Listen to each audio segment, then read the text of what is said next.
Dito natin makikita ang todong pagsuporta ng magkakapatid na Tulfo. Mismo talagang main character dito ay si Idol Rafi, kung saan siya talaga ang nagsusuporta kay Bong Navarro sa malapit na kaibigan. Hindi naman sila dati close, pero syempre naniniwala siya sa katotohanan. Para sa kanya, totoong nagsasalita si Bong dahil wala umanong bahid ng pagsisinungaling si Bong. Lahat ng statement niya mula noon hanggang ngayon ay valid at talagang accurate. Kumbaga ay totoong lahat dahil meron siyang katapat na ebidensya. Ito namang si Denise ay wala. At ang mga pandidiri ng kanyang makasamahan sa loob ng kulungan ay hindi na rin talaga mabura sa isipan nila. Lalo pang hinusgahan at pinagpiestahan ang mismong inaamoy nila araw-araw.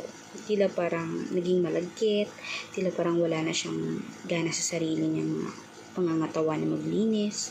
At kahit naman ganun pa man ang kanyang lola at lola na bumibisita sa kanya, ay lagi siyang pinapaalahanan na huwag sumuko sa buhay. At linisin na sana ang kanyang mga panggawi umano, lalong-lalo na sa mga private underwears niya na nakasablay o nakalagay sa gilid ay hindi umano maganda bilang isang babae. Pero humihinga sila ng dispensa kay Bong na sana ay mabil ito ng kahit 10 million umano ay papatulan na nila. Papatusin na nila yun para lamang makalabas si Denise at si Cedric Lee. Pero sorry na lang dahil si Wong may pera din naman siya. At hindi naman niya kailangan bayaran pa ang kanyang hustisya. Kaya for more videos updates, mag-subscribe, i-like at i-share ang ating video sa public. Maraming salamat po mga kanetizen.